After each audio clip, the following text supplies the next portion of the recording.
Returning to the Holy Land. This is by Barry Chamish. Are the Anakim, or the Rephaim, the giants of the Bible, returning to Israel today? There are only two periods of recorded history when giants were reported in Israel: the biblical days from the time of the flood to the ascension of King David, and since 1993 in modern Israel. The case for the return of the giants in Israel is airtight. The giants thoughtfully chose reliable contactees as witnesses, allowing their craft to be filmed and left in their wake ample physical evidence. In fact, what characterizes the current Israeli UFO wave from others in the world is the sheer abundance of physical evidence left behind by the visitors. Consider the first incident to usher Israel into the UFO age.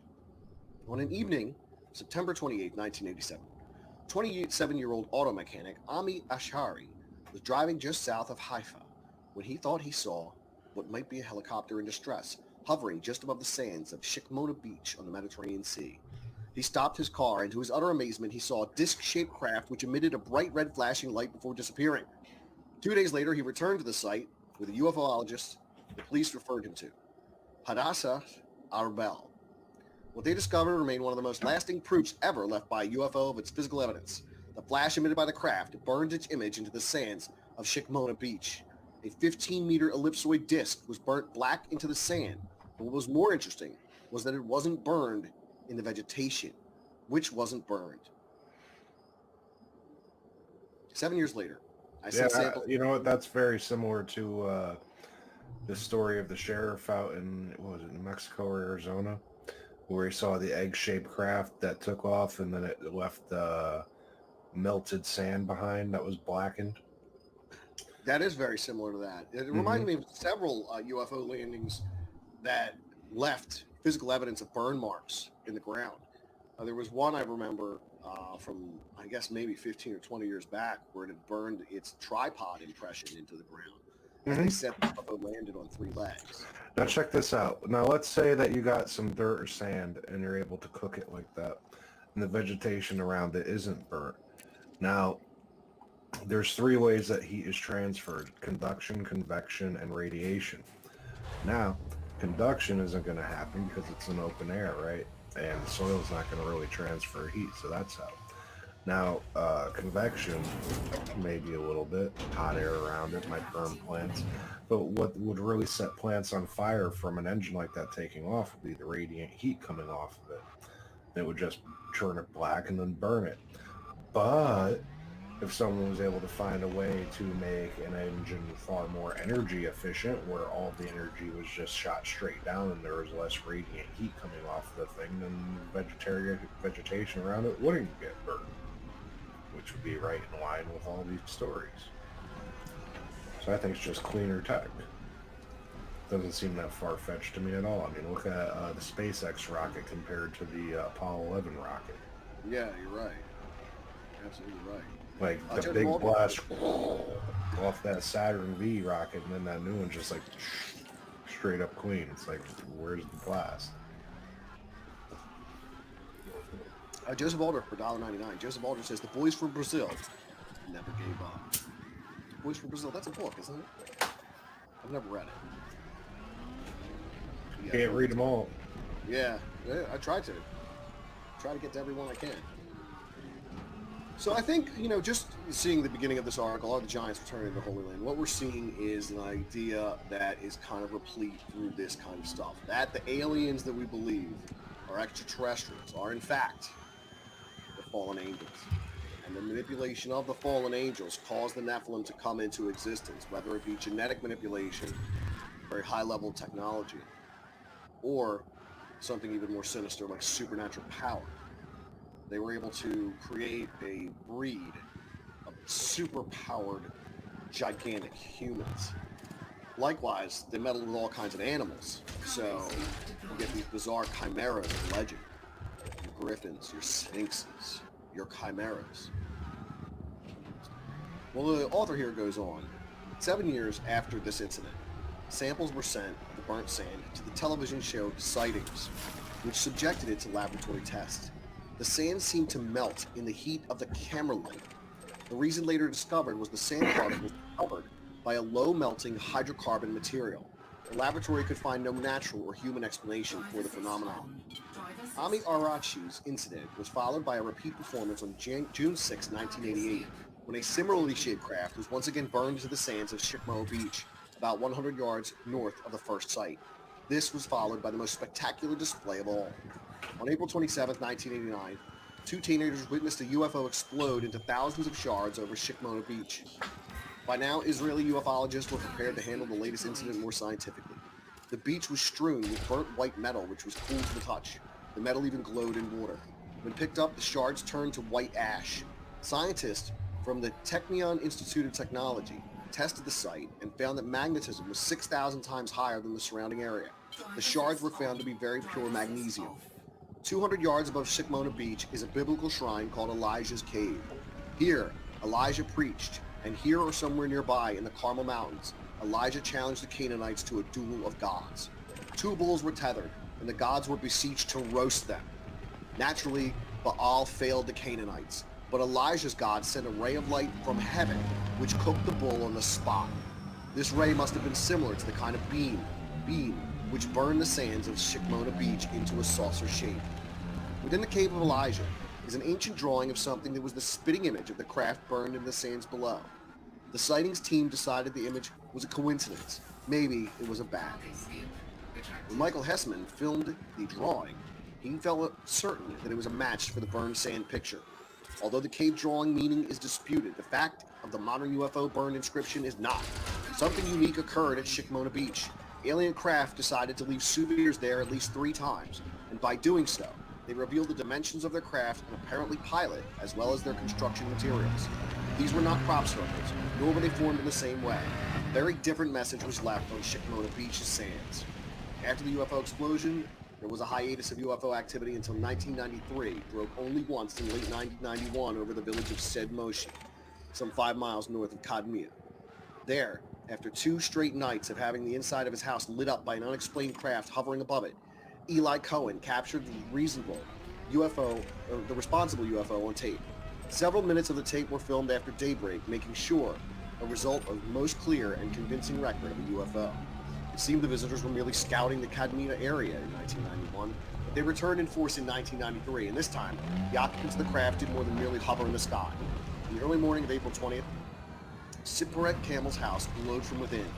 She stepped outside and saw what she thought was a new fruit silo built outside her backyard. But then she saw the silo add a second story to itself. 10 yards to the side of this magical silo, she saw a 7-foot-tall being wearing metallic overalls. Its head was covered in what looked like a beekeeper's hat. She said, "Why don't you take off your hat so I can see your face?" The being answered her telepathically, "That's the way it is." This was Israel's first publicized close encounter with an alien being. Sipporet could easily have been made an object of ridicule, but for the fact that a crop circle 4.5 meters in diameter was found exactly where she had seen the craft. Within the circle were shards of a material found to be very pure silicone. I add, Israel's ufologists are divided over the veracity of the silicone, because there was a prankster loose in Kadmina.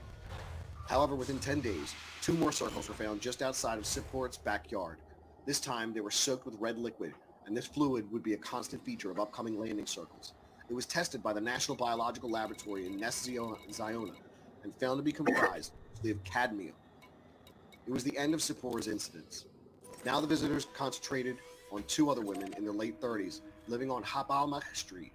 The first was a Russian immigrant, Mara. Strange forces shook her house so hard, they caused the outside air conditioning unit to fall out of its casing into the house. Voices called to her in her childhood nickname. Eventually, she decided the house was haunted and moved far away. Shosha Yehud is the treasurer of the town. She is down to earth and wants as little to do with UFO experience as possible. In May, she awoke to a 7-foot-tall, round-faced being in silvery overalls circling her bed as if floating on his shoes. The creature assured her he was not there to harm her, and she became relaxed. After a few minutes, the being floated through her wall outside. Shosha thought the incident had... Fuck a bunch of that. Yeah, that's scary as shit, honestly. Look, if an alien that's non-violent shows up, it's better than stop. You know what I mean? I don't even mean necessarily like Leonard Nimoy. I mean calm, collected, non-threatening. Right. A more advanced species than us that knows how to stay calm. Yes, that's so, like a certain aloofness. I don't want like a specter that's like 7 feet tall in silver overalls floating through my walls while I'm sleeping. That's a little... It's not uncommon for these stories to have these beings float straight through solid walls.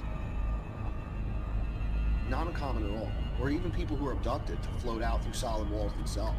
Yeah, or glass. So there's some kind of power at work here that we don't understand. You know, they say any significantly advanced technology would be indistinguishable from magic. But what if we are talking about supernatural powers? What if these are, in fact... Well, we can make electrons disappear and reappear with quantum physics. And they say it's like, imagine you kick a soccer ball at a goalie. Now, the goalie could block the soccer ball, but imagine if all at once the soccer ball took every possible route into that goal at the same time. The ball will just appear behind the goalie. So, just do that with a person. It's a little more advanced, you know, electron to a, you know, living being, but we're a baby race. We don't know shit. We're a bunch of monkeys fucking around with people who are far smarter than we're ever going to be. Because they're millions or billions of years older than we are. Pretty screwed. Just a quick super chat as an aside here. Joseph Aldridge for $1.99 said, it's a mustache bad guy clone joke. You know, obviously, I use that term. This is extremely so you can't name the mustache bad guy, but we all know the World War II mustache bad guy that Joseph Aldridge. I can't talk about history in public for some reason. I don't know why. I don't know why either. History But that's bad. the case. Makes me Anywho, feel bad. thank you again, Joseph Aldridge. That is appreciated. And, you know, So I'd like to announce that Julius Caesar is a fictional character and Robin Hood is real. We're just going to flip the script and make our own history from now on. You know what? As long as we're making up history, I'm going to vote that Sherlock Holmes gets to be moved into real history. Well, Let's a petition. let's worry about the history of the Nephilim right now. So Shosh thought she had dreamed this incident of the floating 7-foot alien until she looked out her window in the morning and saw a 4.5 meter crop circle in her backyard. The ufologist descended on her home and discovered the silicone and cadmium within the circle. Next, in June, it was Hannah Shomesh's turn to be visited by a giant. Hannah lives in Borgata, 3 miles from Kadima. She started to see her dog go flying across the kitchen into a wall. She stepped outside to investigate, and her way was stopped by an invisible force. Then she saw a 7-foot tall, round-faced being in metallic overalls examining her pickup truck. She said to it, "What did you do to my dog?" It answered telepathically, "Go away. I'm busy. I could crush you like an ant if I wanted to. Go back to your husband." Needless to say, a 4.5 meter circle crushed out of the grass was later found in Hannah's backyard. Within, the grass was soaked with red liquid cadmium. By the end of summer, credible reports of giants roaming the land persuaded the normally staid television station Channel 1 to broadcast a 1-hour program on the subject. Sipperette and Shosh appeared as well as the ufologist to examine the circles of Kadima. To the apparent shock of the host, the viewing audience believed the advocates of the alien landing. The result was 2 more witnesses coming out into the open. Both were women in their late 30s who lived within 10 miles of each other south of Tel Aviv. Clara Kanova of Halon was most reluctant to be quoted, but acknowledged that she had seen a giant being. Batya Shimon of Rishon LeZion saw far more than one. In early July, 2 7-foot-tall bald creatures beamed themselves into her 7th-floor apartment. They told her telepathically not to be frightened, and she immediately relaxed. She then felt they had friendly faces. They roamed her home, floating on their shoes, dusting her shelves with a yellow, foul-smelling powder. One being saw her son's aquarium, became very excited, and called his colleague over.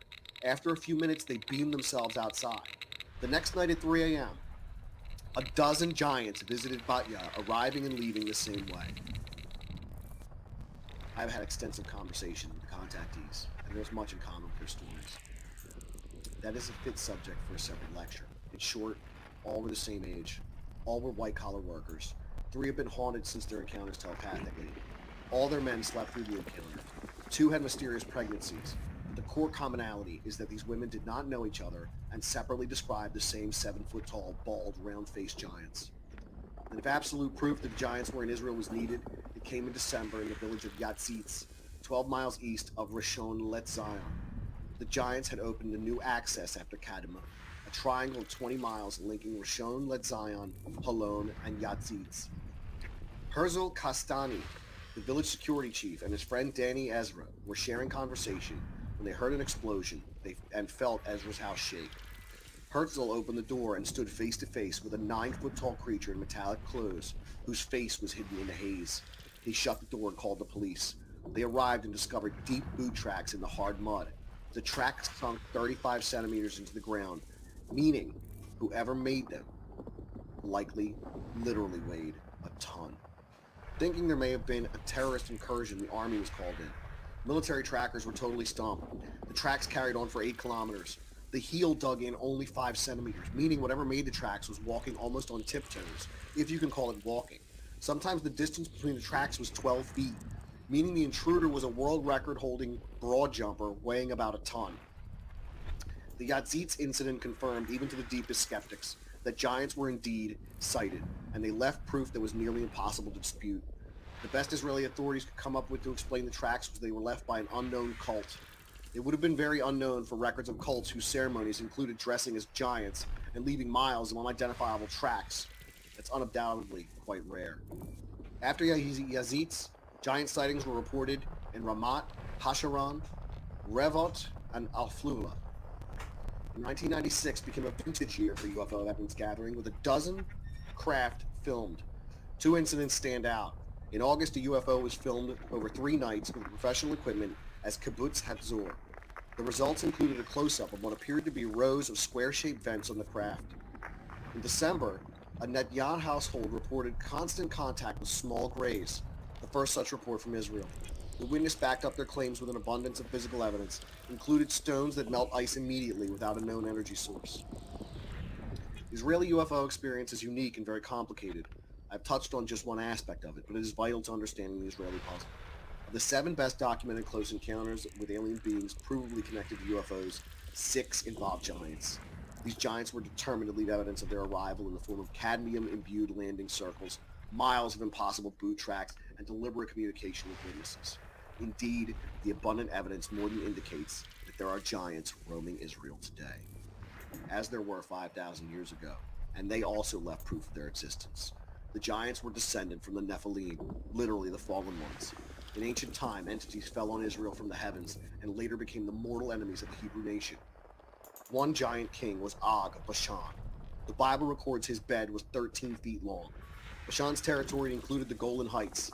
Sitting on the Golan Heights is the Israeli version of Stonehenge, called Gilgal Rephaim, the Circle of the Rephaim, or Giants in English. This site consists of 5 concentric rings, whose beauty can only be appreciated from above. Unfortunately, there was supposedly no way for the simple nomads 5,000 years ago to see the circles from above. The site is enormous.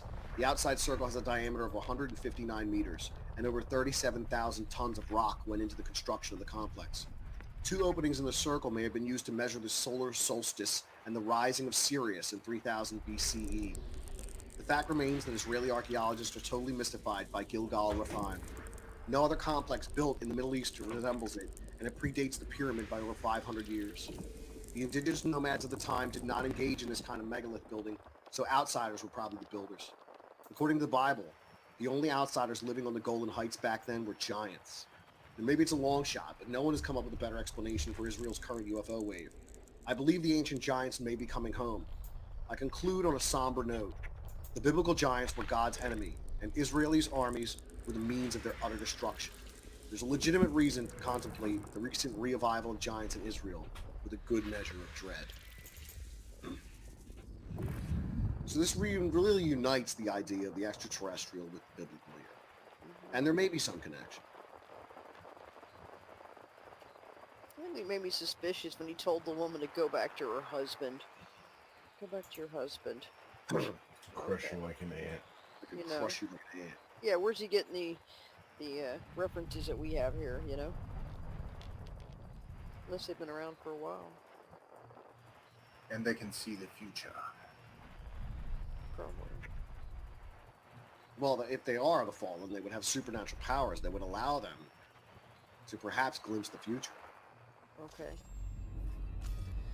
Or at least predict it well enough. It's very possible. I mean, you wouldn't accept the fact that they engage in divination and all kinds of magical practice. Sure. You know, they were the ones who taught people that in the Mhm. beginning of time. They taught That's their true. wives that they took about true. metallurgy and making jewelry and making cosmetics Makeup, yeah. and the magical arts. Yeah. This is what the fallen leaders of the fallen were like, Azazel and Samyaza. And they can't be confused with the rebel angels. The rebel angels are Satan and 1/3 of the angels who rebelled against God.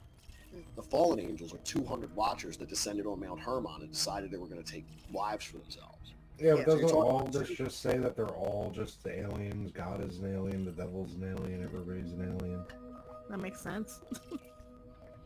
Does make sense. You know, a bunch of aliens who just got into a big fight with each other. Because they wanted some booty. Mhm. And when some of them had to leave, they had to come make slaves. So hence we're He here. was like, man, we've been on that ship for like 3,000 years. I need some shore leave, bruh. Let me take this moment to get to a couple super chats here. Joseph Aldridge said, Stalin Mao Pol Pot is acceptable, though. Yeah, well, that's kind of world we live in. That's because less people know who that is. That's That's all true. there is to it. People are dumb and uneducated, so they don't even know yeah. who Pol Pot is. And They're like, oh, is that on the menu? Yeah. Anthony, how have you been, man? It is great to see you. Always a pleasure. Thank you for checking in the show tonight. $10 super chat. Very generous of you. Thank you very much. For your cigar fund, well, I will definitely put it to a delicious cigar. Thank you so much, Anthony. And Joseph Aldred, for $1.99, says, thirsty aliens. LOL. Yeah, they were thirsty aliens. They came down here masquerading, taking wives, teaching people forbidden arts. Absolutely. Having a good time. Now, it says in Genesis 6:4, there were giants in the earth in those days, and also after that, when the sons of God came into the daughters of men, and they bare children to them. The same became mighty men, which were of old, men of renown. Stretch your minds back to childhood. What giants do you remember? Jack and the Beanstalk, Hercules, Paul Bunyan, Goliath. And what were you told, and what did you read? Well, the very first giant I remember was a Disney cartoon about a giant that was walking through a town in the Middle Ages, and he picked up a bed sheet off of a clothesline, then he picked all the straw off of a roof and he rolled it up like a cigarette, and he went around busting up the town until they had to kill him. Mine was Can Giant. Green Giant. Oh yeah. Yeah. Ho, ho, ho. A giant, or is he Fey folk, or is he just like some bastard child? Who, the Green Giant? Yeah. I think he's just a mascot for peas. Ho, ho, ho. Yeah, it's just marketing. Full of pea greenness and green penis. I'm not reading this. Well, with the exception Hey, of that Goliath, joke is an homage.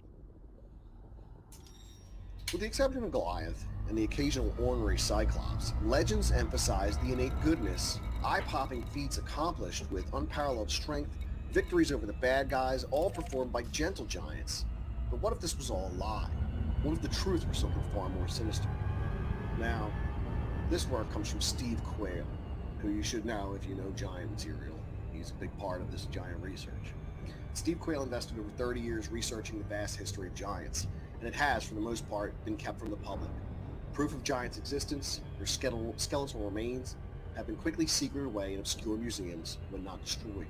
Additionally, time has cloaked and sugarcoated these creatures' true perverse nature, the majority too vile, too demonic for bedtime stories. However, history is replete with their tales of unimaginable cruelty, perversity, cannibalism, and pagan rituals. This is only the beginning. Some things are best forgotten. Or are they? Where do these giants come from? And what was their connection with ordinary humans? Just who were they? What happened to these extraordinary creatures? Is it possible they could ever return? The last question I will answer now, yes. They most definitely could return. And and they have something much worse in mind for mankind. So, we're going to get into some specific giant stories from around the world next. I've got them from all over: Africa, Asia, Australia, the Middle East, North America, Russia, South America, the UK, Western Europe. Ready to rock. Surface scanned by 50%. So we're going to talk about some specific giant ideas here, and where they came from, what they were.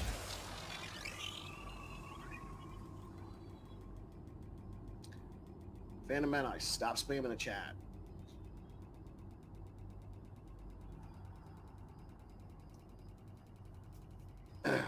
Continents: Africa, Chad's giants. Surface In 1936, two French archaeologists, Leboeuf and Grelieu, led an expedition to Chad in north-central Africa. As they crossed the plains, they saw some areas covered with small mounds. They also found large numbers of these mounds around Fort Lamai and Gonufale. Deciding to investigate, they dug up several egg-shaped funeral jars that contained the remains of a gigantic race, along with pieces of their jewelry and their works of arts. These giants, according to the natives, were called the Saus.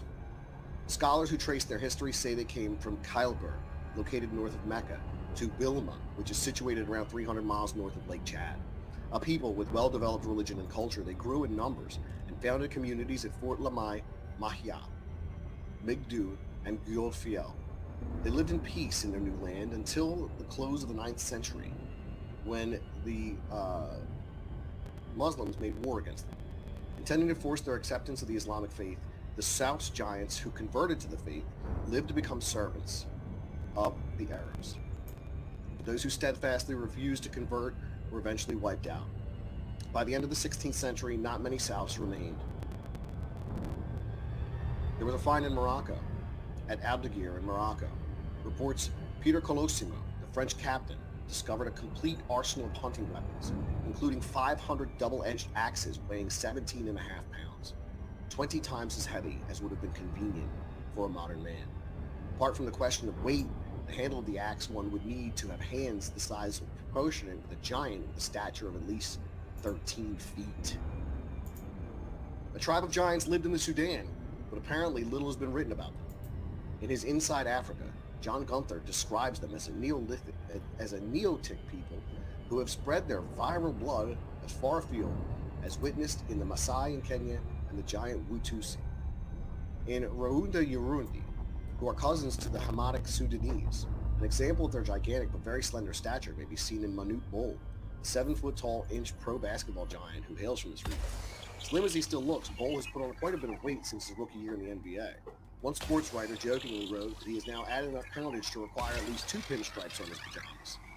Bol and his tall Sudanese kin may be the height of giants, but with such extremely slender builds, they could hardly be reckoned among the other mighty men. Hey Pete, you want a picture real quick? Sure. Surface scanned by 50%. Let's take a look here. Yeah, Paul, Lovelock, Nevada. Lovelock, Nevada is where they found the giants in the cave. Wow. 360 pounds. He's got his legs apart, and his head's almost touching the basket further than that. That is wild. Supposedly he's a half-inch short of the tallest man alive, but that guy is probably walking with a cane. I think it's funny that his wingspan is almost exactly his height. Yeah, that's wide, man. Eh. King, how could you deal with the pain of giving birth to a half-giant? Now, I'm under the impression that they were born normal size. Yeah, I had that same thought earlier today. Because, like, you couldn't be, like, this joke who just, like, comically sized baby. It would just, like, grow really fast. Yeah, I think they would grow fast and large. I don't think they would stop growing until they were much older, or they would grow at an accelerated rate. Yeah, because if they grew, like, giant baby size, it would just rip out of her stomach like Predator. Ew. Yeah. Just Sorry. busting on out. But yeah, I think that they were probably normal size at birth and grew to be much larger than normal man. And in some cases, these giants are reported to be 30 feet tall. 36 feet. Yeah. Yeah, you're right. 36 feet is the tallest. Mhm. You know, there's the Can you this imagine? chart. That's 3 stories tall, right? You know? Can you imagine? He's sitting like standing next to a building. It'd be terrifying, especially if one's mad. Yeah, I mean, well, here's a look of some of the different various skeletons they claim to have discovered. You know, you have over here letter A here is just a 6-foot human. B, you've got a 15-footer. C, 8.5. D, 9. E, 13. F, 19.5. G, 23 feet. Imagine. H, 25.5. And I, 36 feet tall. These would make a meal out of a man. Hell yeah. And that's exactly what happened in biblical times. They were cannibalistic giants. When they ran out of food to take, they took people and ate them. They were a very large reason why the flood happens. No pun intended once again. Imagine a 36-foot tall dude, though. You could take a big sword and not even cut through its whole ankle. Yeah, I mean, Yeah. even in the story of Goliath, Goliath was about 9 feet, give or take a few inches, according to 1 Samuel 17. So, the thing of the story is that David picks up 5 stones to go into battle with Goliath. 5. And you know why he picks up 5? It's because Goliath had 4 brothers. And David eventually kills them too. David kills the last of the giants. Like, that's what he does after he kills Goliath. He leads his men to go hunt down the rest of the giants. There was a 15-foot human skeleton supposedly found in southeastern Turkey in the late 1950s in the Euphrates Valley during road construction. Many tombs containing giants were uncovered here. This pertains to the picture of a giant human femur.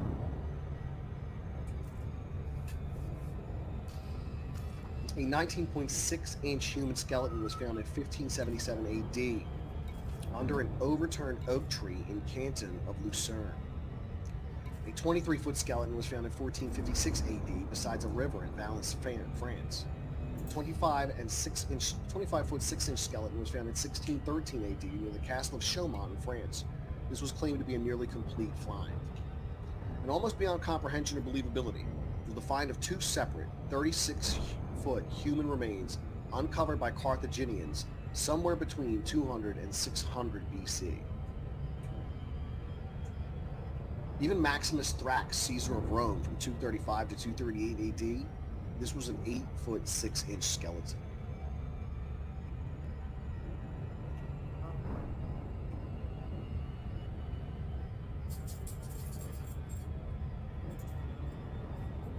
So, 36 feet tall and to come down to breed with women, ouch. You know how that would work, yeah. Ouch. Not the baby part, but the sex part. Holy hell. What would that look like coming at you? Dan, I'm sorry. See it, like, seeing the size, look, seeing that size comparison instantly took me back to, you know, as a kid, watching Robotech. I'm like, dude, that's just Zentradi, man. They're like almost 50 feet tall, big fucking humanoid guys from space. Come to find out, we're all from the same origin. Yeah. Pretty kind of cool. That's what stepmom believes. Well, it's cool too. They found in the original one, they found but it was a ship. It was basically Atlantis. Okay. It was the colony ship that everybody came here on. Oh, okay. They actually find it and then it gets destroyed because they all get a big fucking war and piss fight. Of course. It was cool though. Imagine. Sounds it. But oof. I'm still like, actually Jay Blaze, the original I think it was called like Clash of the Bionoids or something like that.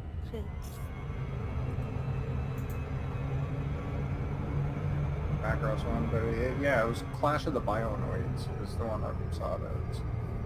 I was like, what the fuck? I was like, this is Robotech. And then I watched it and I'm like, wait, dude, this is way better animation. It's better than the shit that they're doing now. Way better. spend some time on it, huh? Oh yeah, and then you think that it's all hand drawn, and you're like, you motherfuckers got computers and can't even do this shit. Lazy ass kids.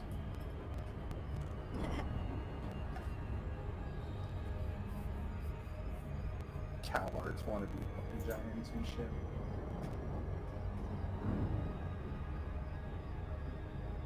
There are also giants in the UK.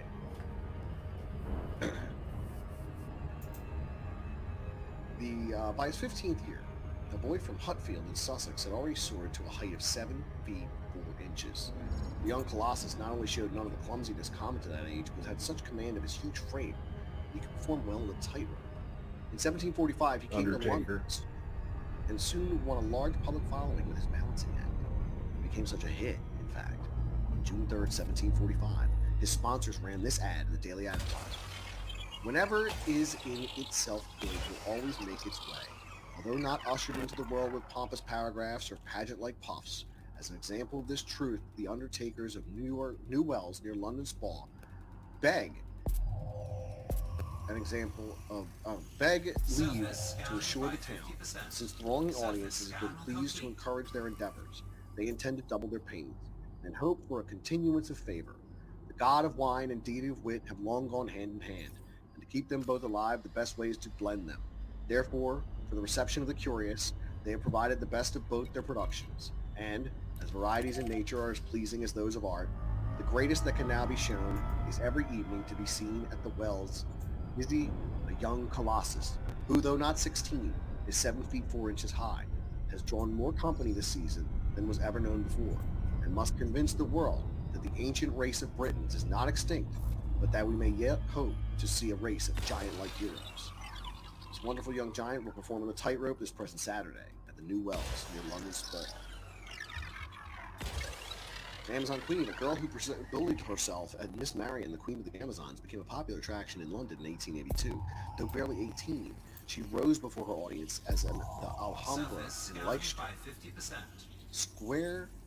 Leicester Square to the height of 8 feet 6 inches. Antonius Marcus, some human bones dug up in an old Roman campsite near St. Albans in Hertfordshire, just outside of London, were examined by W. Chelserton, a well-known anatomist. After measuring the skull, the femur, and the tibia, he concluded that the man stood about 8 feet tall. Writing in the Philosophical Transactions for 1712, Chelsedon noted that near the bones was found an urn inscribed with the name Marcus Antonius. See Caesar's triumph over the giants and the graveyard of the giants. That's something we'll have to look into at a different time. Henry Blacker, styled the British giant, hailed from Cuckfield in Sussex. In 1751, at the age of 27, he came to London to launch his career as a touring giant. Because the proportions of his 7 foot 4 inch body were so exceptional, he gained a large following of admirers, including William, the tall Duke of Cumberland. That same year, H. Carpenter made an engraving of Blacker, and some years later, his full-length portrait was included in Caulfield's Remarkable Persons. Orbital flight. At 19, Susanna Boyd, the English lass of Scribe near Seaford, measured 7 feet and 1 inch and weighed about 260 pounds, all of it remarkably well proportioned. These are stories of people that live now, that were or that lived in the more modern times, not so much the ancient world, biblical times, that were actually giant. Actually ranged between 7 and 8 feet tall in many of these stories. And that's just how big the maximum of a human being can get. So imagine if a human being's DNA had been combined with something else. You always wonder if it's really a pituitary gland problem or not, you know? Yeah, see, that's where I have the entire problem, because we were talking about this earlier in the texts. But, like, I was thinking about, there's guys like this basketball player who are so big that they have tremendous health issues and they end up dying from it. Uses their heart, right? Yeah, and like their heart would be almost twice the size it should be. But then you get guys like The Undertaker who are just big old dudes who don't have any of those problems. So I was wondering if it was something like a long forgotten DNA strain that was passed down, and in some cases it started becoming unstable because there wasn't enough of it left. But then I started thinking about, well, they already mapped the human genome. So how would they not see that by now? And I don't know. Maybe they what did. They're just not telling us. Yeah, or they consider it genetic mutation, Mm-hmm. and hence the condition. Maybe it's not a mutation. Maybe Right. it's just DNA. Right. That's what I'm saying. Yeah. And See, that's dangerous though, because if it is old DNA, that means they can figure out how to unlock it and make giants whenever they want. We already did this. yeah, it's like a whole army of super soldier giants ready at the wing. With the Human Genome Project, and now all moving on to every other species on the planet, that may be a possibility. Look, all I want is like a 40-foot minotaur that's invincible, like I saw on DuckTales when I was a kid. 40-foot minotaur. Paul Corpus Christi points out the Roman Empire had such critters, dogmen and giants, etc. Yeah, the dogmen, the Cenocelophi. Most famous of the Cenocelophi is Saint Christopher. I did a video about that many years ago. About Saint Christopher, the dog-headed saint. Such a bizarre case. Yeah, he was a He's Cenocelophi. so well known. Interesting travelers. Because It wasn't like it was just a description. That's how they depicted him. Dennis Martin says, Paul, I believe dogmen were a real thing. I really do. I believe dogmen are still a real thing, Dennis Martin. I mean, there's too many reports of people seeing dogmen out there. Now, I don't know if the dogmen of today are the Cenocelophi of the ancient times, because those Cenocelophi would wear clothes and like had a civilization of their own. You know, they were involved in trade. You know, they were fishermen and shit. Like they had jobs. The dogmen we hear of now are more like werewolves, more of these kind of primitive, violent things that roam the waysides of the wilderness. But I believe dogmen were a real thing, and in some cases, very well. Yeah, still they be. remember they traded. They had too much history not to be real. I think. I wonder how many people who are just rumored to be dogmen are just maybe people who are lost in the woods and raised by wolves and shit. Just You look hear like, about that a lot too. but yeah, It happened. It's been documented. Yeah. In like the 1700s, where there were like two children that had been raised by animals out in the woods. you Yeah. know? They had a group of people they discovered up there in Appalachian Mountains. They were called Melungeons. You want to hear a funny story about animals? And this college up there did a whole like study on them and everything. And they were like, I think they were like from Turkey, you know? I can't remember now anymore. Have you ever heard of those, Pete? Melungeons? Melungeons? Yeah. Not familiar with that term, no. Yeah. That'd be an interesting topic for you. I have to look into that. Yeah. Now, there were giants in America as well, and we touched on this topic a little bit when we talked about the mound builders. Well, not just a little bit. We got into it quite a bit. But, you know, there were large bones in stone graves in Williamson County and White County, Tennessee, discovered in the early 1800s. The average stature of these giants was 7 feet tall. There were giant skeletons found in the mid-1800s in New York State near Rutland and Rodman. In 1883, soldiers digging at Lompoc Rancho, California, discovered a male skeleton 12 feet tall. This skeleton was surrounded by carved shells, stone axes, and other artifacts. The skeleton had double rows of upper and lower teeth. Unfortunately, this body was secretly buried because the local indigenous people became upset about the remains. A giant skull and vertebrae was found in Wisconsin and Kansas City. A giant found off the California coast on Santa Rosa Island in the 1800s was distinguished by its double rows of teeth. A 9-foot 8-inch skeleton was excavated from a mound near Brewersville, Indiana in 1879. A skeleton of enormous dimensions were found in mounds near Zanesville, Ohio and Warren, Minnesota in the 1880s. In Clearwater, Minnesota, the skeletons of 7 giants were found in mounds. These had receding foreheads and a complete double dentation. At La Crescent, Minnesota, mounds were found to contain giant bones, 5 miles north near Dressbach. The bones of people over 8 feet tall were found.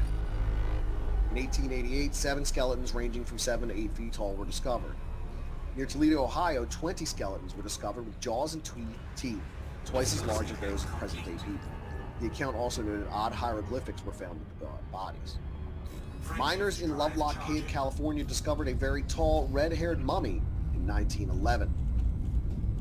This mummy eventually went on to a fraternal lodge where it was used for initiation purposes. In 1931, Yeah, it was a, I don't know what they did. Purposes. Who knows where it is now? All right. Real quick side note. I looked Yeah. up Melungian. That's triracial groups, of which there were as many as 200 of these groups.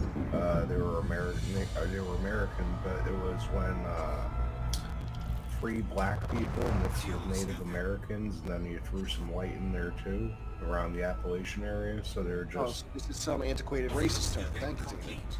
No. no, it's they're specific groups, so it's more Yeah. like tribal thing. Yeah. No, Pete. Damn. I put a link in the thing because I figured they weren't giants, so I didn't elaborate on them. Says Virginia, mostly Yeah. in Virginia, Yeah. but also Kentucky and West Virginia. My cousin here's father used to read up on them. Neil the Security asks, did you ever investigate the Bellamy from the Piri Reese map? We did talk about the Bellamy here before. The Bellamy were, they were headless, and their faces were in their chests. Yeah, that's right. It's weird. Yeah, and the stories of them go back a very, very long time. Mind you, what But, do you think a we have moth talked man would about look them. like? Yeah, they have come up on the show before.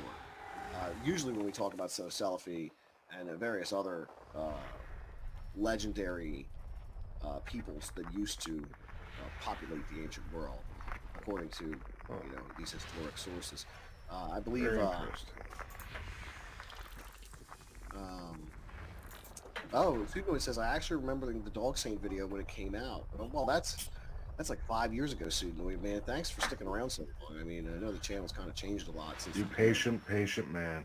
I really do appreciate you being here. We, oh man, yeah. Oh, Ginger Viking Jesus, Sheep Squatch. Sheep Squatch, there was the new episode of the Unbelievers podcast was about Sheep Squatch. So if you've never listened to the Unbelievers podcast, they usually come out every Wednesday or Thursday. They were a spin-off of the Unbelievable podcast. So an Unbelievable podcast wrapped up, the Unbelievers podcast started, same format, new hosts. And they do a great job over there. It's one show I really look forward to every week. And they did their newest episode on Sheep Squatch. So if you're curious about that, Ginger Viking Jesus, just check out the Unbelievers podcast. And Dennis Martin mentioned Herodotus. Herodotus does talk about the Selfie in his histories. And if you haven't read Herodotus histories, I highly recommend you get a copy. I was gifted one about 10 years ago by a guy who actually is in my tarot video, Sean. So yeah, if you've ever seen my tarot video, the guest that I had on for that one was gifted me the histories by Herodotus. The mystery and meaning explained? Yeah. Tarot, the mystery and meaning explained, yeah. That's the one. Thank you.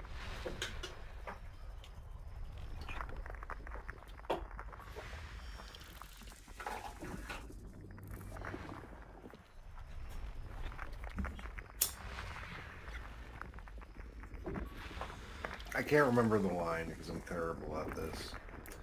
Also, I was never a church-going feller. So, what was the line from, I'm pretty sure it was John, but where he says, as in the beginning, so shall it will be in the end, or something similar? System scan complete. I don't know. Pete would know. He's on the memory. Yeah, and he knows most of the Bible. Oh my gosh, yeah. I'm sorry, what was the question? I was distracted by something I was reading here. Oh, in the Bible, I think it's in John, but in the beginning, so shall it will be in the end. Something like that. How does it actually go? I don't think that's exactly how it goes. I know I paraphrase everything. As it was in the beginning, is now, and ever shall be, world without end. That's the Catholic way. All right. But I don't think that's Talking biblical. about? Well, one of these guys was using that as a reason to say that the giants will come back and things will become tumultuous like they were before the flood, before the end of days. There's nothing new under the sun. But if giants are just aliens, then yeah, that would make a lot of sense. True. maybe the rapture and all that is just the aliens being like, all right, this group of people over here, you're all cool, but the rest of you just like go eat a bag of space sticks. Yeah, you guys have evolved. Come with us. If you're on your own. Now there is a passage in Matthew where he says, "So shall it be at the end of the world. The angels shall come forth and sever the wicked from among the just." That's Matthew 13:49.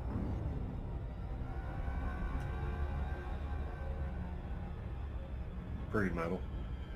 Sounds like something King Diamond would say, and he's a Satanist. Is that like separating the wheats from the tares or something, or is that different? It's basically the same idea.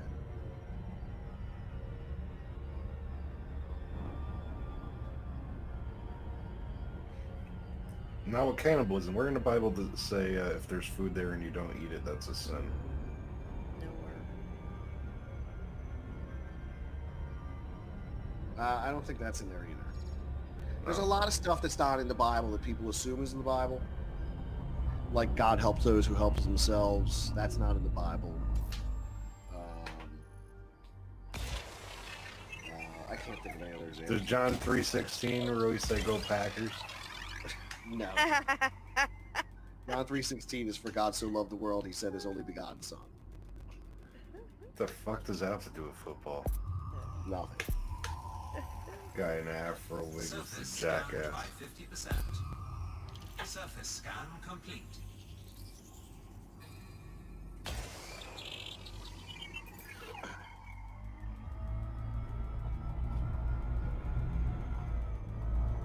Yeah, there's a lot of things in the Bible people just assume are in there. Like in the garden, there's the fruit. If nobody ever says it's an apple. Apple. No. The three wise men.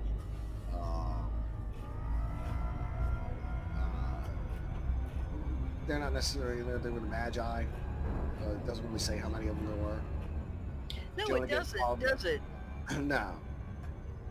Doesn't say how many of them there I were. wonder how they got 3. Probably just because of Trinity and everything. It's right? just kind of tradition that there were 3 of them. Okay. The whale that swallowed Jonah, the Bible says it was a fish. A fish, not a whale. yeah. That's right.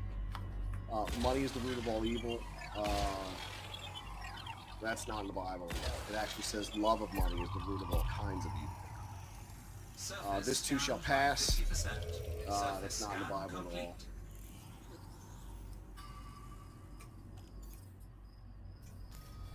It came to pass is in the Bible 400 times, but this too shall pass is not in the Bible. Cleanliness is next to godliness, not in the Bible. No. God works in mysterious ways, not in the Bible. Love the sinner, hate the sin, not in the Bible. There was Gandhi said, hate the sin and not the sinner. Be in the world, but not of the world. There is no word for word verse that says that. Something similar though, right? Many think it's an exact quote from the Sermon on the Mount or some other verse, but it isn't in there. God will not give you more than you can handle. That's not in the Bible either. Yeah, I'm sick of people telling me that shit too. God helps those who help themselves. No. When in Romans 5:8, it's the total opposite. While we were still sinners and unable to help ourselves, Christ died for us, proving how much God loves us, how amazing grace is, and how incapable of helping ourselves we truly are. So, there is I have a good question. yeah. Where is the idea that Lucifer was the head of God's choir come from? Huh? That is I don't know that one. not something I generally hear referred to when we talk about Lucifer. Lucifer was an angel of light. Light bear. Lucifer was not a seraphim. Yeah, wasn't he a musician? I think you're confusing them with a Greek god of some kind. Who am I thinking of? I'm thinking of Apollo with his harp. No. They're very different. Think about the devil went down to Georgia. That too. Good one.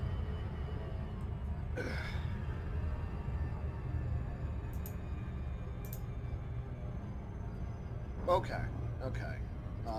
Ezekiel 28:13. Speaking of Satan says, the workmanship of your cymbals and pipes was prepared for you on the day you were created. So it refers to musical instruments there. Ah. I don't remember reading that one. Timbrels and pipes are translated as settings and mountings in the New International Version, and settings and engravings in the Revised Standard Version. These translations and most others seem to let the air out of the idea of Satan as a worship leader theory. So, it sounds like an evangelical idea, honestly. There's a lot of stuff that's not in the Bible. It's kind of cobbled together. Even the whole idea of like the rebel angels rejecting God and trying to overtake the throne, like that's pieced together from 7 different verses that traverse the entire Bible. It's not like written anywhere where it says the devil got jealous and he took the third of the angels and they went to overthrow God's throne, and then Michael fought him and threw him out, and he lands on Earth. You know, it's cobbled together. Yeah, the Bible would make a hell of a lot more sense if it was written like that, wouldn't it? You know what? Personally, I don't think that's the way it was at all. It's probably God had a plan. They're fucking part of it, and they're like, yeah, we'll obey it. We'll do that. It's horrible that we got to do that, but we'll do it. Surface scan complete. Because you got a plan. There's an end Yeah, result. because he's posting everything in advance, so...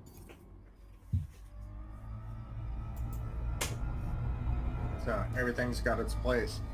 Mm-hmm. Yeah. You're like, well, I can't be mean to them because then they won't worship me. So I need you to like do all the bad shit. They'll hate you and love me. I don't think he really cares if people dislike him or not. I think that's sort of made vehemently. It's made very clear in the Bible. It doesn't matter. It's like it's your decision. That love me or hate me, I created you. I brought you in this world. I can take you out. Yeah, that's right. I know that's not in the Bible. No. No, that was Bill Cosby. Yeah. Good cop, bad cop? Nah, that's just God when he drinks. I think Life of Brian is closer to how everything actually happened. You know what? Because look at Mecca, people. Look that at people. movie is so fucking funny. Oh yeah. Cast away the jug and worship the shoe. You all fuck off. How high shall we fuck, O Lord? Not familiar with that one personally. It's Monty Python, right? Yeah. Yeah. Is that the one where they're in the building that sails away like a pirate ship? No, that's Meaning of Life. Oh, okay. Then that's the only one I've seen, Meaning of Life. Not really a big Dude. fan of Monty. I Just right over my head. It's just stupid. That's all. I love Monty Python. Yeah, they're funny. Hilarious. And you know what? I There's a gotta lot of give good satire there. Graham Chapman props because he went full pickle in that movie. Oh yeah. Yeah. To a crowd of people. Big old crowd of people. Good morning, everybody. How you doing? Deranged Lunatic is asking, wasn't Lucifer also referred to as the Morning Star? Lucifer means Morning Star. But does that actually relate somehow to a literal star? As like a sign?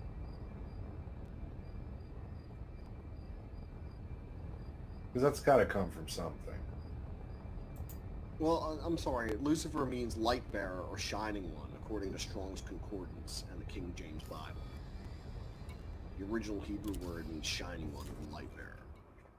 The light bear. Oh my God! Why do I instantly think of the Hermit?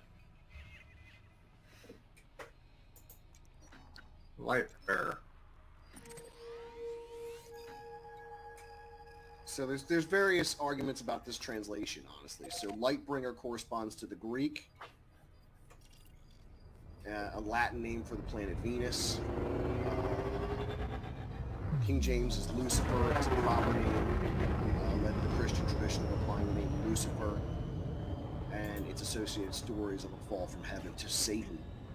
But modern scholarship generally translates the term as a relevant Bible passage from Isaiah 14:12 as morning star or shining one rather than the proper name Lucifer. As for the name of the devil, the more common usage in English Lucifer is a rendering of the Hebrew word pronounced Hey-Layim. In Isaiah 14:12, it's given the King James Version of the Bible. Translators of this version took the word from the Latin Vulgate, which translated Hylau by the Latin word Lucifer uncapitalized, meaning the morning star or planet Venus, or as an adjective for light-bringing. As a name for the planet in its morning aspect, Lucifer, the light-bringer, is a proper name and is capitalized in English. In Greco-Roman civilization, it was often personified and considered a god, and in some versions considered the son of Aurora, the dawn. A similar name is used by the Roman poet Catullus for the planet in its evening aspect of its noctifier, the night bringer. Where does Saturn come in, Pete? Saturn is a titan. He's a titan, overthrown by the gods. Friendship drive charging. I'm saying as far as, you know, they associate Saturn with Satan worship. Saturn is Kronos. Okay. Saturn is Kronos, and he is the father of Zeus, who ate his children. Because he needed to overthrow his children. Vicious.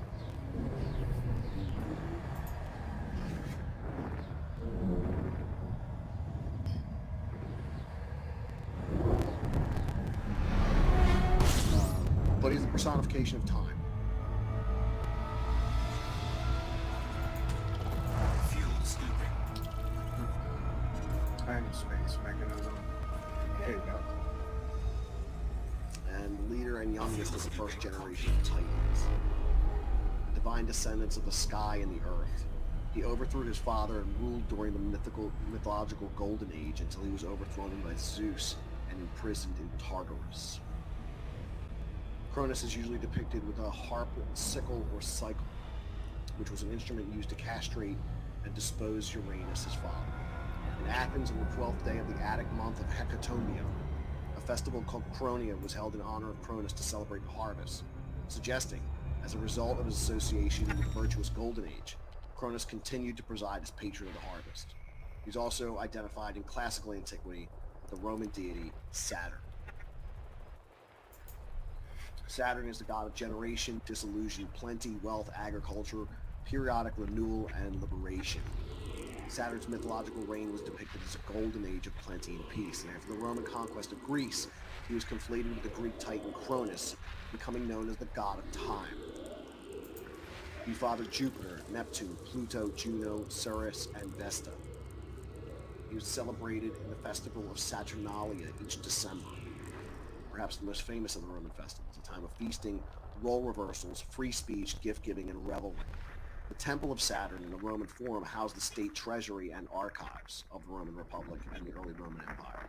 The planet Saturn and the day of the week Saturn, Saturday, are both named after him. So people conflate Satan and Saturn. Really no connection there. None Yeah, at all. I always wondered.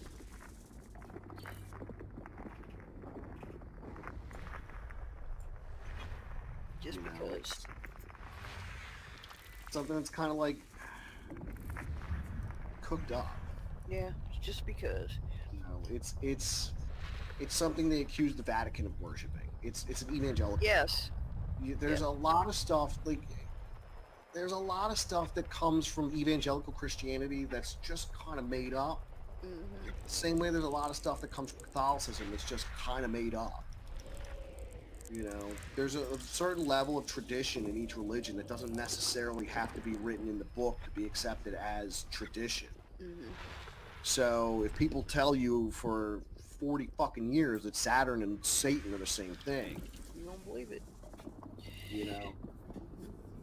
And of course, when Christianity comes along and they start persecuting the pagans, they conflate anything that's not Christ with Satan. Yep.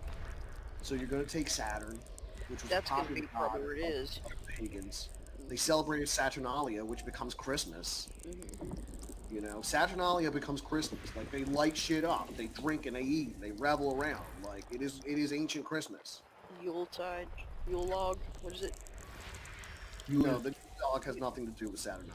That's pagan. Yeah, it's pagan, but it's like Celtic. Christmas, I'm talking about. Sorry. Yeah, Yeah. half everything in Christmas is pagan. That's like 900 different things coming together. I know. That's why I think that everybody should just celebrate Christmas no matter what religion you are. It's not really a religious holiday. It's just fun. It's a fucking party. It's a winter party. Come to the party. Don't be a dick. Do you think anybody see anybody praying to Santa Claus? For Christ's sake, he was invented by a department store. Yeah. Most of the holidays. Same thing with Frosty and Rudolph and everybody else that you love. I'll fill you in on the secret of the cube. So the secret of the cube is the fact that you can plot three-dimensional space with it. It's time and space coordinates. Three points give you another, give you your fourth. System scan complete. Okay. Pick any 3 points in space, you can triangulate it and pinpoint, and then chart a course from that. Okay. You know, it's a navigational tool. It's a concept. Like the cube was just a representation of old esoteric wisdom that later developed into modern day science. Like you got to think, people that were really smart back in the day, they had to fucking hide that shit from people because they would get lynched for it. Yeah, you're a witch. Right, exactly. No, motherfucker, I'm working on something that might cure the smallpox you're all dying from. No, you're a fucking witch. You're burn alive, you fucking witch. You're like, Idiots. fuck all of you. Is your cure praying? Because if it's not praying, then you know You're a I have to witch. burn you. What's the guy's name you imitated the other day, Pete? You get real close to the camera. What's his name? Trace Smith. Yeah. He does like the breakdown of the cube, right? I believe he does have videos that break down the cube, but Yeah. like, here's the thing with the black cube, and here's what gets me about it. Uh-huh. I don't know who cooked the idea up, and nobody can tell me that.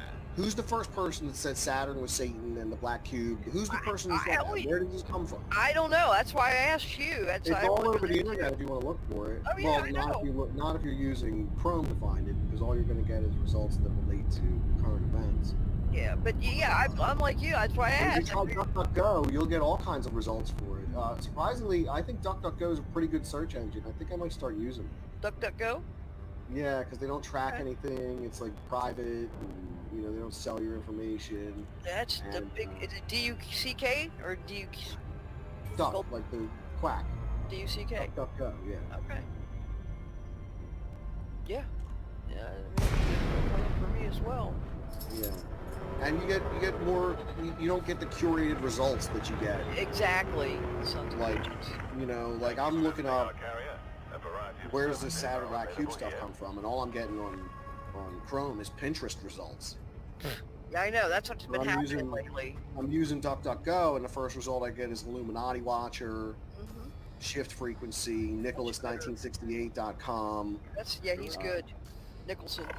Ion Publishing, YouTube. But yeah, if somebody can point to me where this Black Cube stuff comes from and who cooked it up to begin with, I'd be more than happy to start giving it a real look. Now, that doesn't mean I negate the idea of the hexagram at Saturn's poles. That's weird. That's weird stuff. Really Okay, weird. it's really strange. Scan detected. But Landing gear deployed. you know, it's, as far as I'm concerned, it's as real as urban legend because nobody can point to a source where it comes from. You know, all you're gonna do is point me That's back the worst to, thing. when you're Yeah. doing like this. I mean, all you can do is point me back to pictures of art installations in Mecca and rabbis wearing the what's it called, the tofu. On their head. You know, that's what you're gonna do. Send pictures of that, and you're gonna tell me it's the cult of the Black Cube. But who cooked this up? Where did it come from? Have to You look know. into that. I think it's just Christian urban legend, man. Could be. It You Could be know, right. and I think that there's people that make money off the idea. Sure. You know, I mean, I don't negate the idea that there's people that worship weird shit out there, Mhm. and probably not a lot of it is good. Nope.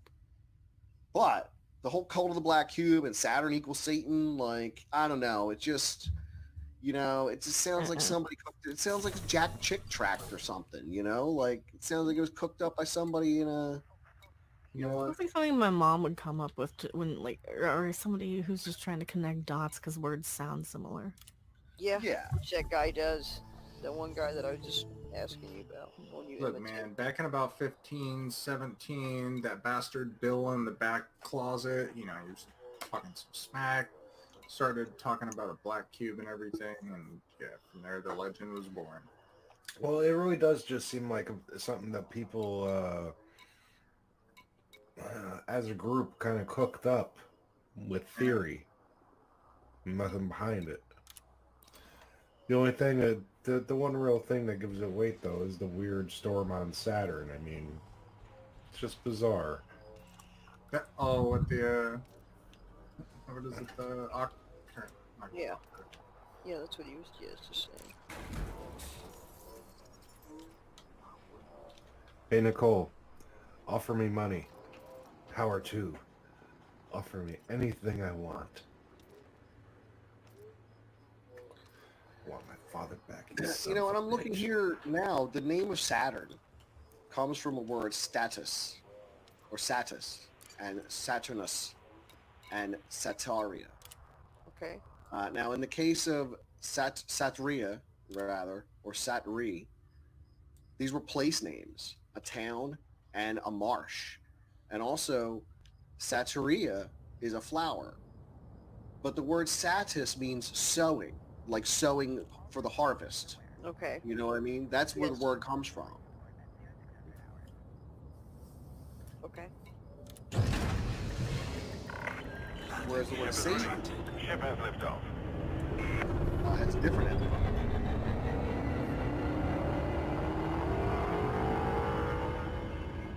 I think it's funny that both these things just go back to farming and being pagan. And worshiping The seasonal proper gods. name, the proper name of the supreme evil in Christianity in Old English is Satan, from the Latin Satan, Drive charging. in the Vulgate in the Old Testament only. From the Greek, Satanus. From the Hebrew, Satan, which means adversary or one who plots against another. To show enmity to, oppose, or plot against. From the root, STN, one who opposes, obstructs, or acts as an adversary. In the So it Septuagint, it's it had- translated as diabolos, or slanderer, literally one who throws something across the path of another. The biblical source of the Hebrew, the term Satan describes an adversarial role that is not the name of a particular character. Although Hebrew storytellers as early as the 6th century BC occasionally introduced a supernatural character whom they called Satan, what they meant was any one of the angels sent by God for the specific purpose of blocking or obstructing human activity. Right.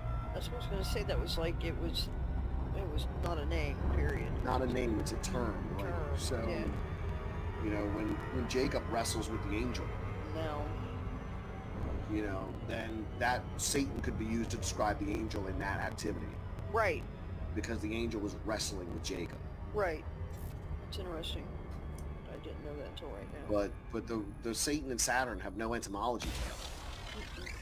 So that's So I was strike curious. one against the whole black cube thing. Yeah, that's what I was just Strike curious one right about there. You can't conflate the names with each other just because they sound alike. You know what I mean? Mm-mm. You know, it's like it's as bad as Zeitgeist. It's as bad as quoting Zeitgeist. Surface scan You know what I mean? complete. Yeah. It's just pulling stuff out of thin air. Yeah. Makes you wonder though. How did they? You know. Oh god, I remember when that first came out. It was like, oh my god, it's like Geist. Read some fucking history, please. Pick up a book. Please pick up books. Yeah, that ain't gonna happen. Listen to these people. We all know. You know, if you don't like reading books, maybe you should write a book. It'll be funny. See, you're asking too much of people, you know. Very much, Mecca. You're really, really asking too much. I mean, remember, Idiocracy happened. That's right. It's You I'm have not a trying to witch write one for 5 Me- years. Mecca, half the time I feel like if I told most people, eat a cookie, that would be too much effort. Yeah. You're causing me anxiety because you didn't specify which one, and I'm gluten-free, vegan, blah, blah, blah. Oh, did you see the hilarious... Oh, Can I see what? I don't want to talk about that on this show. Oh, okay. Yeah. If it's current, then yeah. I'll just text you a picture of it. We'll just leave that stuff where it lies. I haven't been on Twitter all day. Yeah, I'm So, still banned for sick of talking it. about Awesome. a book. It's been Good. awesome. I've been off Twitter all day, and it's been great. I only checked my DMs so I could send the link out to everybody tonight. Mm-hmm. So I don't know what's trending, and I don't give a fuck. I'm Good. not caring what's happening. Good to in the talk to world Mecca. That was it. Oh, I found a I've funny got some- thing to make a video on, but that was really, you know. Yeah. Well, that's your I job, got stuff to though. take care of You're every day. very stuck with I it, can't be Mecca. glued to Twitter, worrying about what's going on in the Twitterverse. I'm done.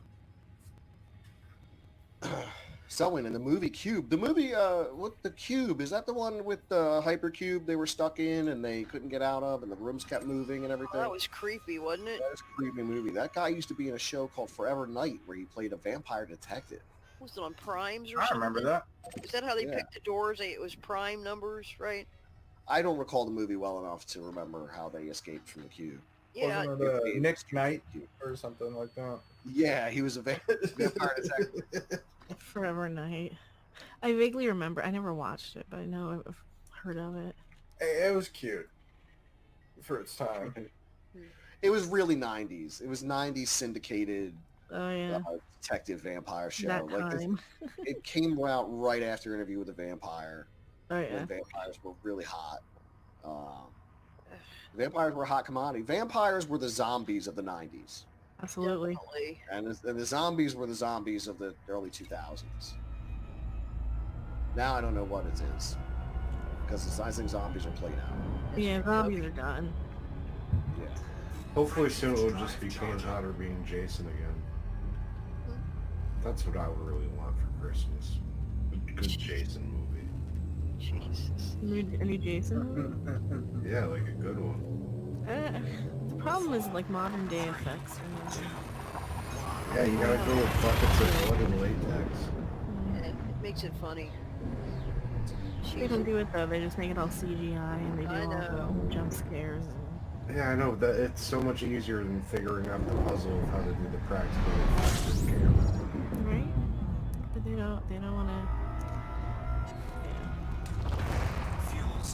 Things will get better. It'll happen. You know what happens when people don't like a product? They stop paying money for it, and then people make the product. So, Yep. It's just a matter of time. You know? Yeah, now meanwhile, the other day I got 2001 A Space Odyssey for $5. Really? Nice pickup. I've never really cared for that movie. I think it's slow as hell. It is It's slow, very but it's slow. still a masterpiece. It's even though it is painfully slow, Pete. You like Dune, Tina, and if you I love Dune, but 2001 was painfully slow for me. No, I Dune's know. weird. Like, imagine how slow it is. Huh? I was just saying, imagine how slow it has to be when, you know, even Tina, who likes Dune. Yeah, that's right. Like Never-Ending Story drove me nuts too. But I like Neverending Story. It's a cute story, yeah, but That was a kid games. yeah, the Luck Dragon though is just like trail. It's like, God, So just don't watch it on Ludes or something. yeah. Well, no, Dr. Forman Class. I usually like movies with action in them. I don't sit down and watch a movie unless it's got action in it. I have no interest in dramas because they're bummers usually. And I Yeah. don't sit around for 2 hours to get depressed on purpose. And they're bullshit. Yeah. Yeah, I don't like depressing So I movies. don't really like dramas. I don't really like comedies too much because I feel like they're never as funny as they're supposed to be. You know? No, they're not. A lot of Not stuff doesn't anymore. really- Like I don't know. I don't really find a lot of stuff funny. You know, I just don't. Like stuff that people think is funny, I just usually think is silly. There's a lot. I don't like stand-up comedy. I can't sit around and watch it. Believe that, because that's more I love stand-up cerebral. comedy. I do too. I just don't really get into it. So yeah, I mean, I don't know. Can't get into that stuff. I don't watch TV at all. Mm-mm. I listen to I like- podcasts. I like Like TV fantasy and sci-fi movies. The only TV I watch is with the kids, and it's Sesame Street. Oh God. Near? The only show I watch regularly is Sesame Street with my children. That's right. That's the only show I watch. They love that stuff. Well, of course they do. It's good. Oh, and I like horror movies. I like horror movies and action.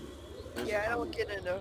I mean, I'll watch it with a group or whatever, but it's not something I would actively go search for on my own. I like the older ones more than the new ones, because the new ones have all that. Side the CGI, like you're saying. Yeah. Yeah. And I love Evil Dead. I love all the Evil Deads, but they're funny. Oh, Tonight I John, just watched. I do love Mystery Science Theater. Oh, I think that- Yeah, I Mystery love Science it. Theater is awesome. That one's Yeah. great. Yeah. You know what though? It Mystery really, Science Theater. for me, it depends on what movie they're watching in that episode. I don't really care what movie it is. I've always enjoyed it. You're funny, yeah. There's some that are better than others. Of course, like Final Sacrifice with Puma Man. You know. Well, yeah, you gotta have a movie that's halfway watchable. Yeah. Tonight, me and my son were watching Ready Player One. I saw that. Yeah, The I book saw was that one. the book was better because the movie's like really rushed to get all the points across. To move the It's a story busy along, movie. but It's a yeah, very it is. busy movie. Like there's It just should have been longer. That's it. a lot to take in. You know. I mean, the whole thing's basically a cartoon. Yeah, but it is kind of what I think the future might be like. I hope not. Yeah, I hope Why not. you wouldn't want like a an Oasis? No. No, because then we'd be controlled by somebody. Always. No, I prefer not to have the Oasis. I'd love to have something like that to play around in. Devin Thomas, God, I'm so sick of children's programming. That's all we watch at my house, wife's orders. Well, that's all we watch over here because, you know, it's... I mean, what am I going to watch in front of the kids? It's, you know, I don't even want to watch the newsroom. Hell no. Just tell her that look, George Carlin was a child once. Sometimes he speaks of it. I think it would work. I think you should show kids everything, personally. No, you gotta protect them a little bit. You know, they Yeah, let them you, be you a child. gotta ease them into the fucked up shit. Yeah. I think I would think Feel I'm like, very hey, proud of Liam- kids, but Look, this is how you raise a child properly. You say, look, son, you're 6 years old, so now we're going to watch Scarface. Oh, there you go. yeah, she. The second that guy's eyeball pops from the chainsaw, he'll grow up just a little bit. Tina, my parents when I was a little boy let me watch Jaws and Alligator and Oh, watch no. Miami Vice and all that sort of shit. And that turned out just fine. Yeah, no, my mom didn't let me watch any of that crap. So Oh, Paul Christie mentions Elvira, Mistress of the Dark. I watched that on, Elvira's I think it awesome. was on Amazon for free. I think it was on Amazon Prime, and I watched it like 3 days in a row. I watched that movie. I think Elvira, Mistress of the Dark. she's awesome. Oh yeah, Yep. that movie really holds up. It's I a just shame haven't she done didn't it. get the movie. I gotta watch the movie though. And- Yeah, it's funny that her movies hold up because they're supposed to be cheesy. Yeah, I like that. Campy always flies. People don't get that these days. I hate a movie that tries to act like it's serious and it comes out looking. Oh, yeah. I can't stand it. I pick it apart. I can't enjoy it. System scan I'm too complete. worried about everything other than the storyline. Yeah, I don't like movies that much. I don't really like to sit down for 2 hours and Yeah, watch a that's movie. the other problem. I don't enjoy it. Yeah, I It's gotta gotta really be be in the mood really for it. bad. Like, I tried to watch that Joker movie, and I just didn't like it. It was just I thought it was too Dull. dark looking. dark and I didn't watch it. You know what it reminded me of? I like watched it and I was like, hey, it's one of those ones you watch it maybe once or twice and then, yeah, you're just like, okay, I don't need to see a person just get completely Yeah, ripped Yeah. to shreds like that. yeah. Mm-mm. I don't, that's straight up like fucking torture porn. exactly. See, I liked it because it wasn't a superhero movie. It wasn't another. Right. But it seemed like it was Hey, I don't think they everybody, you know, they had that whole thing with the, oh, this is gonna start the incel. I'm like, yeah, right. Apparently you didn't watch it. Yeah, I really feel like that was another movie altogether, and they were like, slap Joker on it. I think it was. Pretty I much. think that's exactly what it was. Like, they were like, oh, well, fuck it, slap Joker on it. It'll make a fortune. People will go see it because it's the Joker. Mm-hmm. You know, if it was just called Crackpot and it had no fucking makeup in it, you know, then people wouldn't care. Very true. I agree 100%. Yeah, so I think they just slapped Joker on that movie. It had nothing to do with the Joker at all. So anyway, bad film, sad film, no care for it at all. Don't like movies that much. If I do, they better have some action in them. I want to see stuff blowing up, and I like practical effects in my horror movies. Mm-mm. You know, I think practical effects are the shit. Yes. I want to see the blood splatter across the face. I just want to see puppets and monsters and shit. Like, that's what I want. Let me see a good puppet. Let me put on a good costume, you know? Like, where's the ghoulies and critters and shit like that right now? Oh, they did a Critters thing on what's it called? Shudder. They did an updated Critters movie on Shudder, or is it series? Oh, I think shit. it's either a mini-series or a movie. I haven't seen it yet, because I really should subscribe to Shudder. Because it's the horror streaming service. And, like, if I'm going to sit around and watch a movie, it's going to be a horror movie. Like, I was watching Monsters Dark Continent. I don't know if that's the third Monsters movie. I don't know if you've ever seen Monsters. They're creepy. They're about, like, I mean, they're basically about giant kaiju that appear out of nowhere. And, you know, they got to kill them all. The first one's set in South America. I don't even remember the second one. And the third one is the most recent one. And that takes place in, like, Afghanistan. It's about a military outfit in Afghanistan. Yeah, there's monsters. I love martial arts films. Yeah, I used to watch Kung Fu Theater when I was a kid. I'm subscribed to that. Yeah, they used to have, you know, Creature Feature and Kung Fu Theater, and, you know, they play the old Godzilla movies, then they play, like, Master of the Deadly Venoms or something. Master of the Five Oh, Venoms. nice. Very nice. You know. Love those. Yeah, Just the I old used to ones are really great. enjoy that as a kid. The sound effects Even are like- awesome. Even when they move, it sounds like the wind's blowing. You know? I know, it's hysterical. I love it. Dudes jump up into a tree, and then they jump back out of a tree, and they kick stuff at each other. It's great. Kung Fu movie. It's awesome. Yeah, Dr. Foreman class. The first Monster was okay. It was. I thought it was a really interesting movie when I first saw it. I think there was also one on Netflix I really liked. I believe it's called The Ritual, where the guys go on the hiking trip in, like, Switzerland or something. Or somewhere like that. Somewhere in, you know, the Norwegian countries. They go into this big dark forest trying to get to a shortcut to civilization because one guy hurts his leg. And they wind up staying in this abandoned house, and then shit goes weird. I'm pretty sure it's called The Ritual. Okay. Yeah, The Ritual, 2017. On That's Netflix. relatively new. Okay. It's on about an hour Netflix? Yeah, it's an hour and a half long. It's on Netflix, and it's fucking scary. Okay. Yeah.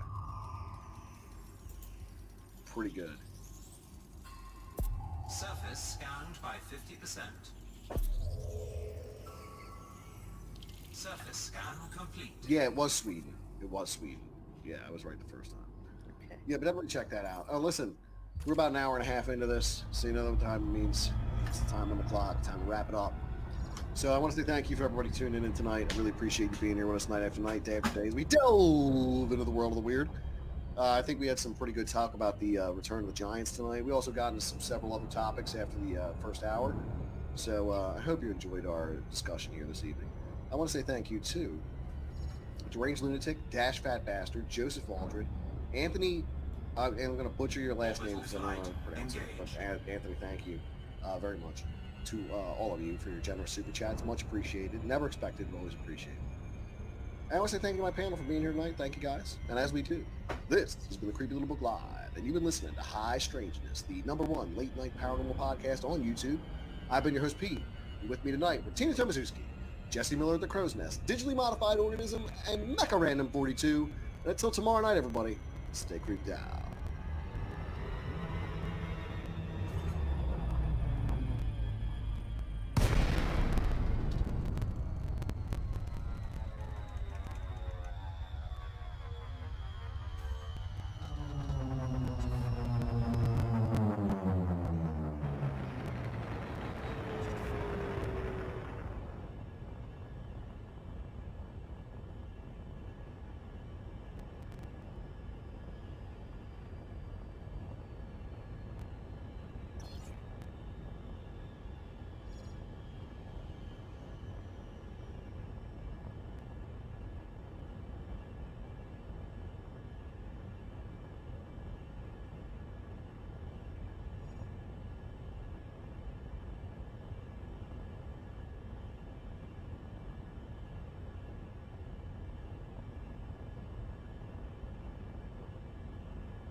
scoop deployed.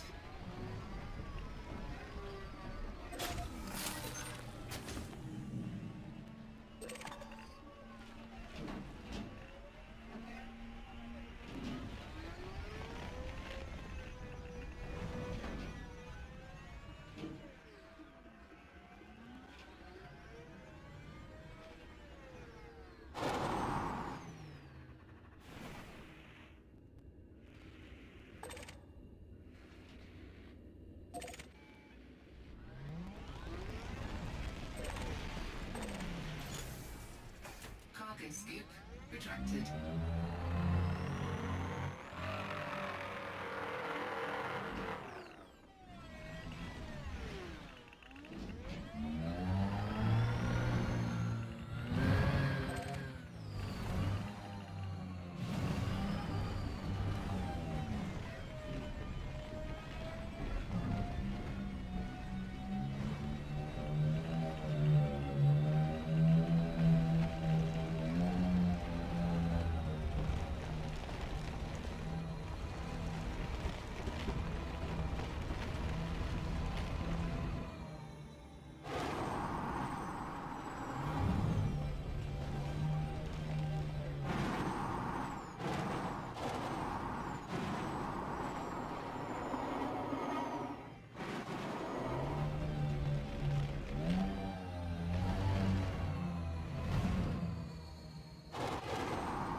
Cargo scoop deployed.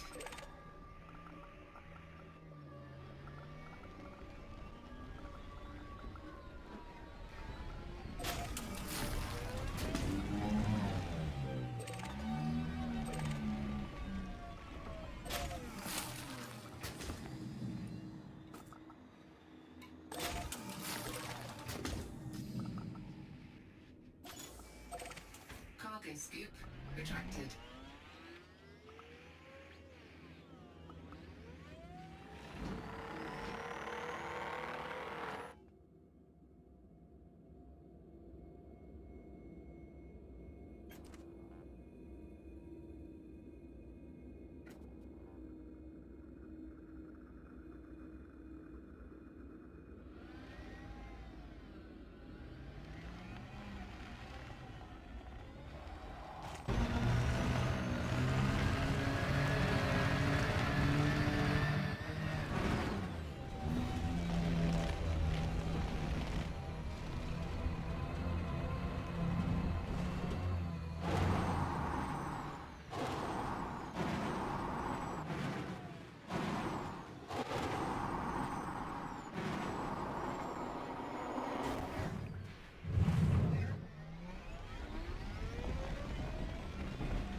Retracted.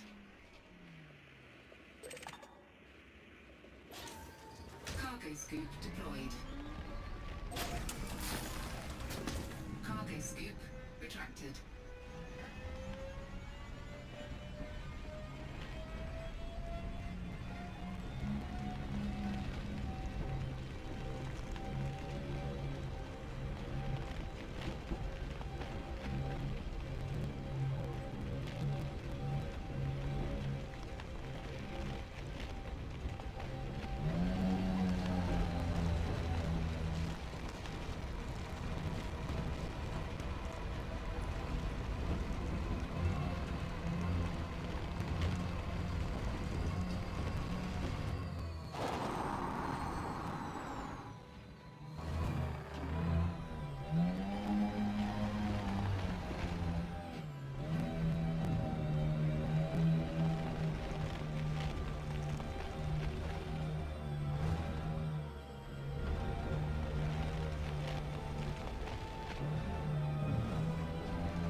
Cargo scoop deployed.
scoop deployed.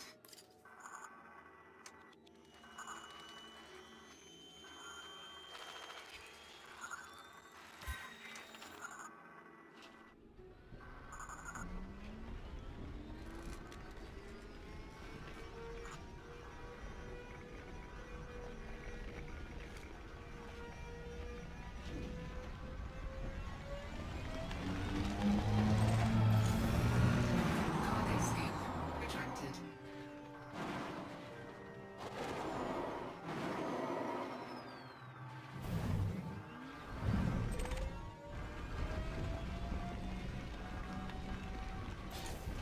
Cargo scoop deployed. Drive assist on. Drive assist off.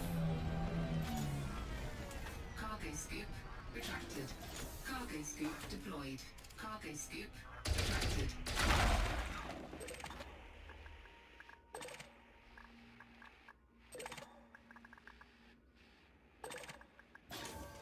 Cargo scoop deployed.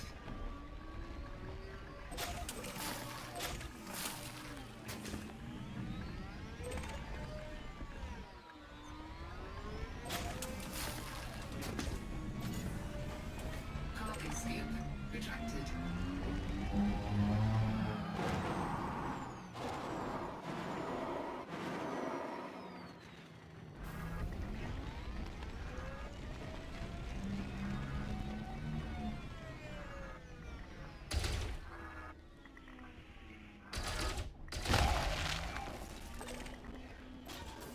Cargo scoop deployed.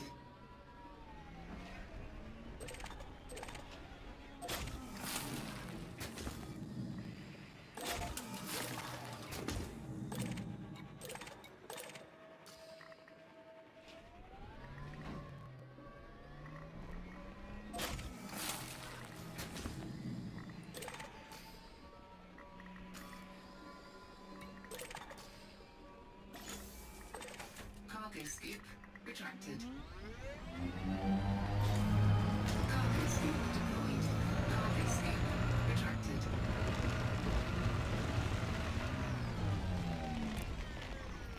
Ship recalled.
Chassis integrity compromised.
Frameshift drive charging.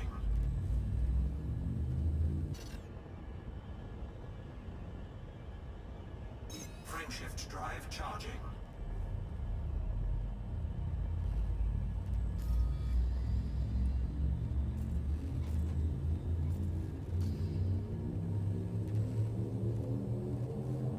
Four, three, two,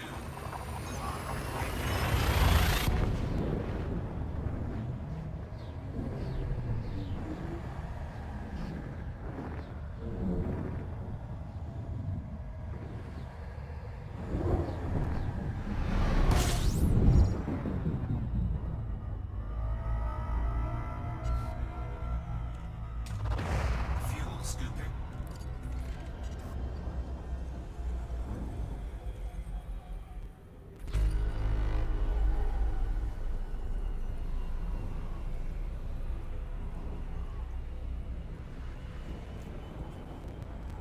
Fuel scooping complete.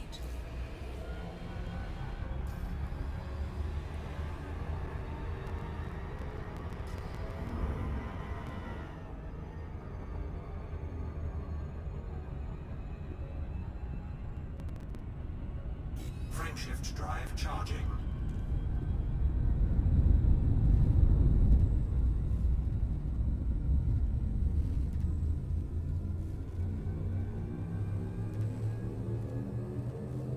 Four, three, two,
drive charging.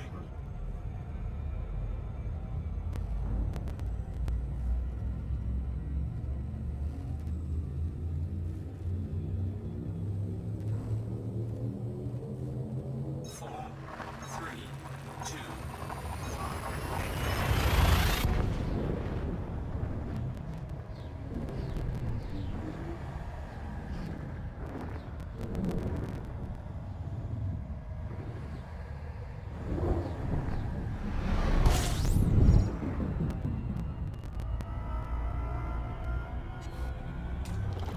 fuel scooping.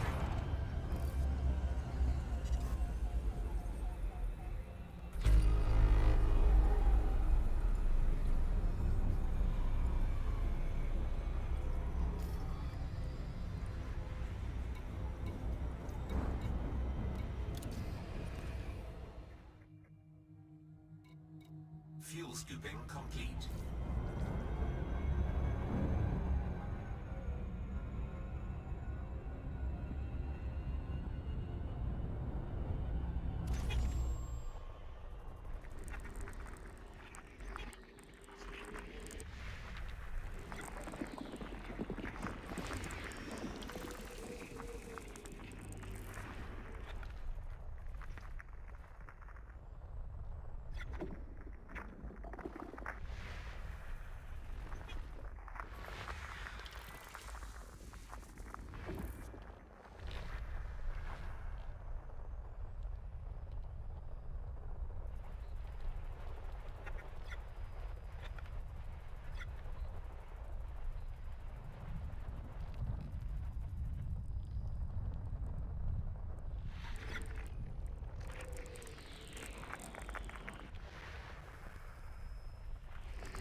System scan complete.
Surface scanned by 50%.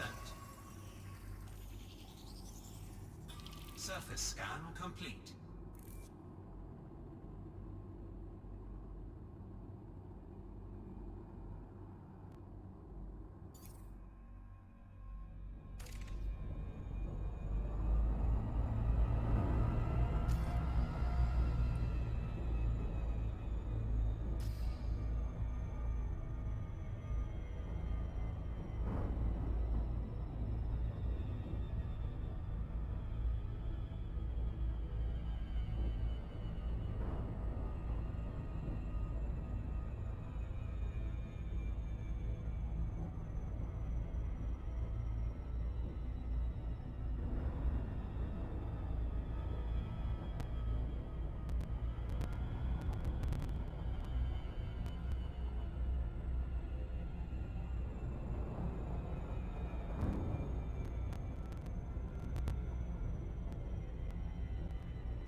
Orbital flight engaged.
Landing gear deployed.